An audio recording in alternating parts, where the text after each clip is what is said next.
Hello guys, selamat datang ke channel Izami Gadget. So basically, korang dah tengok video unboxing aku, video gaming test aku pun aku dah buat untuk peranti mid-range terbaru daripada Redmi, iaitu Redmi Note 9S yang ada kat sini. So basically hari ni aku rasa aku nak bagi full honest review berkenaan dengan peranti mid-range yang boleh dikatakan hype jugalah daripada Redmi ni, iaitu Redmi Note 9S ni. So tanpa melengahkan masa lagi, let's check it out.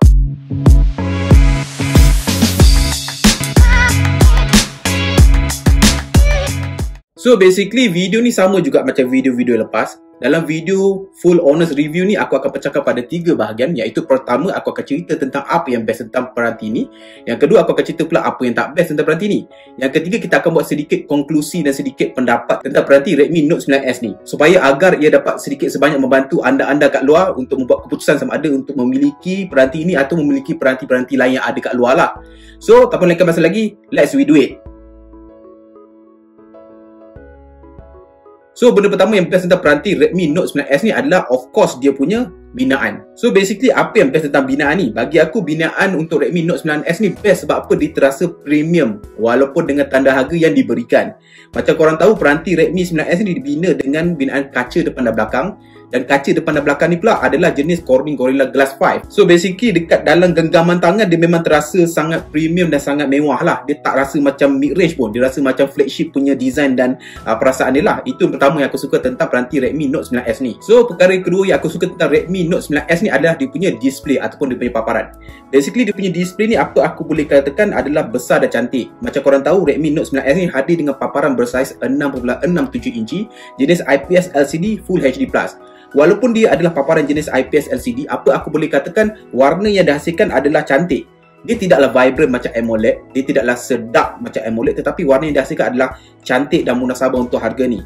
So berdasarkan test aku, ramai orang yang komen dekat aku punya video unboxing dan juga gaming test untuk Redmi Note 9S ni bertanyakan sama ada Redmi Note 9S Malaysia set mengalami screen bleeding issue atau tidak. So berdasarkan aku punya testing dan aku punya uji kaji terhadap peranti milik aku sendiri ni, aku mendapati bahawa setakat pandangan mata aku tak menampakkan apa-apa isu screen bleeding lah. So korang boleh tengok, kita boleh cuba screen bleeding ni, kita cuba tengok dekat screen test dahulu. So kita pergi dekat bahagian about phone, kita pergi dekat bahagian all spec ni, kemudian kita pergi dekat bahagian kernel ni, kita type 4 kali ke 5 kali, dia akan masuk dekat macam testing lah, FQC testing ni. So kita pergi dekat bahagian color. Okay, klik screen to continue, tekan sekali, merah. So basically dari segi merah aku tak nampak apa-apa bleeding. Kalau bleeding sama ada dia nampak hitam ataupun putih kan. Warna hijau pun tak ada. So far aku nampak macam okey lah, normal lah. Warna biru pun tak ada kan, korang boleh tengok. Okey, so ini salah satu testnya. Test yang kedua yang aku cuba buat adalah dengan menggunakan screen ataupun wallpaper hitam untuk tengok ada apa-apa bleeding warna putih tak. Jom kita cuba tukar kepada screen wallpaper hitam. Basically aku tak nampak apa-apa screen bleeding lah. Kalau korang boleh nampak sama sekali dengan aku, mungkin agak silau sebab apa ada lampu, tapi basically dari segi mata kasar aku tak nampak apa-apa screen bleeding lah, at least untuk unit aku lah. Aku tak tahu kalau anda kata mungkin ada sesetengah unit yang mengalami screen bleeding, tapi untuk unit aku tak ada apa-apa screen bleeding. So dari segi display aku boleh katakan aku menggemari display yang besar dan cantik ni lah, walaupun untuk IPS LCD punya display. Seterusnya benda yang aku suka tentang Redmi Note 9S ni adalah dia punya bateri yang besar. So sekarang dah tahun 2020, bateri berkapasiti 4000 ke atas adalah satu benda yang wajib di dalam semua peranti, tak kisah mid-range ke, lower end ke maupun flagship. So untuk Redmi Note 9S ni dia memberikan bateri berkapasiti 5020 mAh. So basically dari segi penggunaan sehari-harian, ini memang adalah one day phone punya spek lah. Memang kau boleh pakai dari pagi sampai malam tu, no issue about it. So dalam aku punya gaming test pun korang ada tengok bahawa untuk gaming test tu dia boleh bertahan dengan seksaan yang sebegitu rupa pun dia boleh bertahan sehingga 5 jam lah, hampir-hampir kan 4 jam 54 minit. So bagi aku ia adalah sebuah bateri yang capable lah. Benda yang keempat yang aku suka tentang Redmi Note 9S ni adalah dia punya kamera lah kat belakang ni. Walaupun kamera ni kelihatan ataupun tampak agak pelik, dia macam mata dan mulut, dia macam muka orang lah, ataupun dia menyerupai Mate 20 Pro yang kita pernah tengok pada peranti Huawei yang lepas. Tetapi apa aku boleh katakan bahawa untuk sebuah peranti mid-range yang mempunyai kuat kamera, iaitu mempunyai setup 48 megapixel kamera, ada ultra wide kamera, ada depth sensor, ada macro sensor, ia adalah sebuah kamera setting yang capable. Tetapi dari segi penggunaan aku sehari-harian, untuk sebuah peranti yang berharga 1000 ke bawah mempunyai setup sampai 48 megapixel dengan beberapa sensor tambahan, bagi aku ia adalah sebuah setting yang amat dialu-alukan lah. Dari segi gambar, apa aku boleh katakan, gambar yang dihasilkan adalah cantik, vibrant. Night mode dia adalah munasabah. Dia tak terlampau bagus tapi munasabah. Dia punya wide angle mode pun okey. Video dia boleh rakam sehingga 4K tapi 30 frame per second saja. Dia punya selfie camera pun capable. Cuma macam biasa Android ni dia datang dengan beautify mode pre-setup atau pre-install. So korang kena turn off kan jika korang tidak menggemari beautify punya mode lah. Lain-lain tak ada apa-apa. Ia sebuah kamera yang bagus. So korang boleh tengok sampel kamera selepas ini.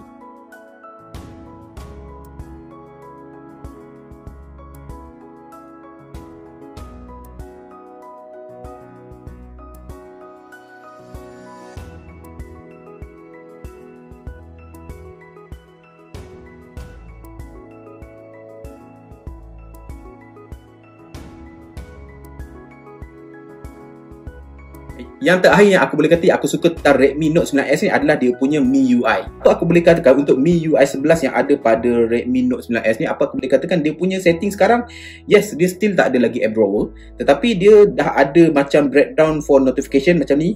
Dan dia punya notification panel punya shortcut pun dah macam pure Android, dah macam Pixel, dah macam Oxygen OS. Dia dah memang banyak reduce dia punya skin lah.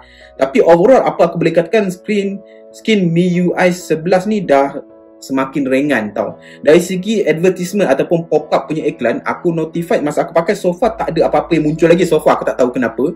Mungkin perlu pakai lebih panjang ataupun mungkin perlu install macam-macam apps untuk dia muncul iklan dekat peranti yang menggunakan MIUI ni. Tapi so far dekat unit aku ni, aku belum jumpa apa-apa iklan yang keluar di, sama ada di lock screen, sama ada di dia punya notification panel ke mana-mana, so far belum ada lah. Lain-lain dia ada setup game turbo macam kau nampak, dia ada quick reply dan dia ada second space lah. Second space bagi korang yang memerlukan dua space dalam satu phone dan memerlukan privacy untuk setiap space yang tersebut lah. So kita dah cakap tentang apa benda yang best tentang Redmi Note 9S ni. Sekarang kita berbicara pula tentang apa yang tak best ataupun dalam basically ataupun kata mudahnya apa yang kurang sikit lah tentang peranti Redmi Note 9S ni. So basically benda pertama yang aku kurang sikit lah tentang peranti Redmi Note 9S ni adalah dia punya paparan dia. Yes, paparan ni macam aku cakap tadi, paparan ni best. Tapi apa yang tak best tentang paparan ni, dia masih lagi cap ataupun masih lagi terhenti pada refresh rate 60Hz saja.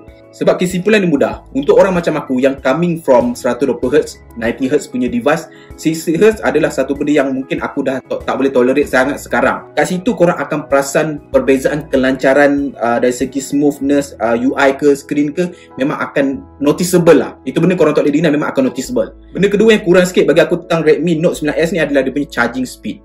So macam korang tahu, battery capacity untuk Redmi Note 9S ni adalah 5020 mAh. Memang sangat besar lah, memang more than enough.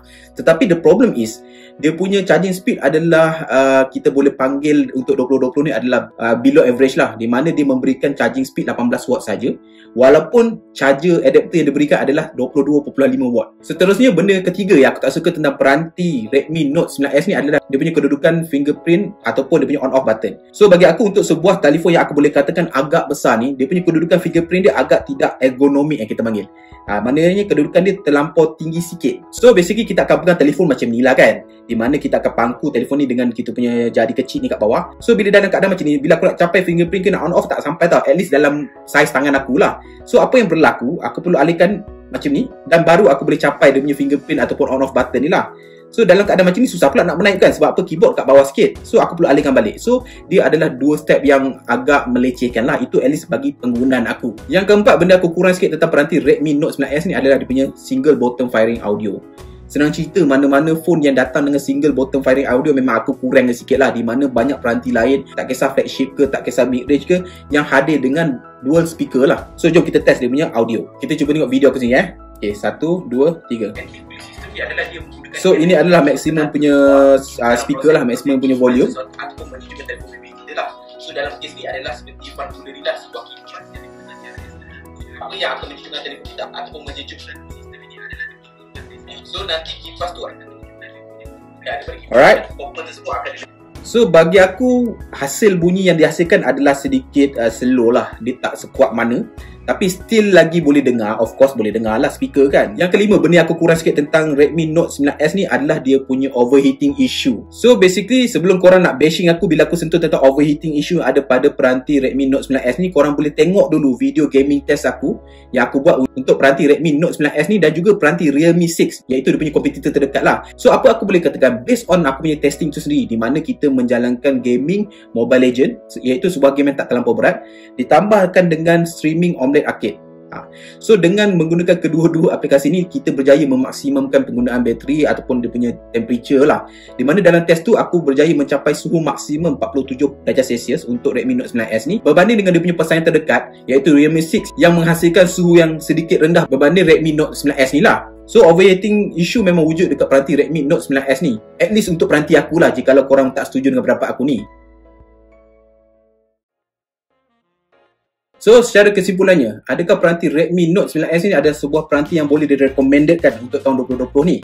Bagi aku senang je, jikalau korang datang daripada peranti Redmi Note yang lepas-lepas, kecuali Redmi Note 8 Pro, aku boleh katakan ia adalah sebuah upgrade yang mungkin berbaloi untuk korang miliki dengan tanda harga yang diberikan lah. Macam korang tahu, 4GB RAM 64GB storage dijual dengan tanda harga RM799, manakala untuk varian 6GB RAM dengan 128GB storage dijual dengan tanda harga RM899. So below 900 lah. Bagi aku ia adalah sebuah peranti Redmi Note yang mudah untuk direkomendasikan lah. Tapi jikalau korang datang daripada Redmi Note 8 Pro, bagi aku dia adalah sebuah peranti yang at par dengan Redmi Note 9S ni lah. Sebab apa? Redmi Note 8 Pro tu menggunakan chipset MediaTek G90T, iaitu yang sama dengan Realme 6 yang keluar pada tahun ni. So by the way, aku tengok dekat video gaming test aku untuk Redmi Note 9S ni, aku tengok banyak orang memberikan komen, thank you guys. Tetapi di antara komen-komen tersebut ada benda yang aku cuba highlightkan lah. Sebab apa? Ramai mempersoalkan gaming test aku itu dan inilah. Bagi aku macam ni je, setiap YouTuber akan hadir dengan macam-macam method dan setiap method adalah tersendirilah. Kita tak kisah gaming test ke, camera test ke, performance test ke, apa-apa test ke, battery test ke, setiap YouTuber akan datang dengan dia punya method sendiri. Bagi aku setiap method tak ada salah betulnya. Yang penting setiap method mestilah konsisten di dalam setiap test. Maksudnya apa? Bila kau test peranti A, peranti B dan peranti C, korang mesti menggunakan method yang sama tanpa ada variable yang berubah ketara sangat lah. Barulah korang boleh buat comparison nanti. Sebab apa? Ramai yang komen bila aku buat gaming test Mobile Legends plus Omelette, ada orang kata bahawa Omelette tu buatkan prosesor Snapdragon ni panas. Omelette yang membuatkan bateri tu sucks ataupun bateri tu drain teruk. Tapi korang mesti tengok juga aku punya gaming test untuk Realme 6, di mana aku menggunakan method yang sama tetapi hasilnya memang unexpected kan compared to Snapdragon. So apa aku boleh katakan senang je. Setiap orang punya permintaan masing-masing lah. Bila aku buat Mobile Legends punya test, ada orang kata bang, kenapa tak buat PUBG 100%? Bila aku buat PUBG, orang Mobile Legends pula akan minta Mobile Legends. Bila aku buat PUBG dan Mobile Legends, mungkin orang yang main Asphalt 9 pula minta gaming Asphalt kan. So benda tu takkan dapat dipenuhi secara keseluruhan. Tapi apa kita boleh buat secara rumusan senang je. Bila aku cuba seksa peranti tu secara maksimum, maksudnya orang ni tak buat kan main game plus streaming kan. So bila main game plus streaming tu dia akan drain bateri kau-kau, dia akan overheat kau-kau kan. So secara kesimpulannya mudah. Bila korang tak main streaming, korang main game je, so of course lah bateri tu bertahan lagi lama. Berbanding aku buat gaming test yang biasa je tanpa streaming, nanti orang akan tanya pula, bang, itu biasa je gaming, kalau nak kita buat heavy usage macam mana pula? Dah kena buat 2-3 test kan. So basically itu yang aku cuba sampaikan. Dan lagi satu, sekarang ni dah tahun 2020. So di dalam tahun 2020 ni kita berharap bahawa dah tak ada Snapdragon Fact, dah tak ada iFact, dah tak ada Poco Fact, dah tak ada Xiaomi Fact lah. Sebab apa? Kita mesti terima dalam tahun 2020 ni setiap company akan cuba improve. Sebab apa? Ramai orang yang cuba mempertahankan Snapdragon tu. Aku tengok komen gaming test aku mengatakan bahawa mungkin tunggu software update lah nanti, mungkin unit kau ada defect code. Macam-macam lah orang komen. Tapi bagi aku senang je, kau cuba tengok Realme 6 punya gaming test, benda yang sama. Kenapa hasil dia amat unexpected compared to Redmi Note 9S ni lah. Bukan aku tak suka Redmi Note 9S ni, because I'm coming from iPhone punya perspektif. Dekat iPhone mana ada Snapdragon guys? iPhone pakai Bionic A13 lah, A12 lah kan. So tak ada sebab untuk mengatakan bahawa aku tak suka Snapdragon ke, aku suka MediaTek ke. Aku hanyalah seorang peminat teknologi marhain yang mengalu-alukan sebarang penambahbaikan dalam teknologi yang ada. So guys, sampai sini saja full review untuk Redmi Note 9S ni. Macam biasa guys, jangan lupa untuk tekan butang subscribe di bawah dan klik bell notification icon di bawah untuk menerima update-update terkini daripada Izami Gadget. Sampai bertemu lagi di video akan datang. Macam biasa guys, Assalamualaikum and ciao.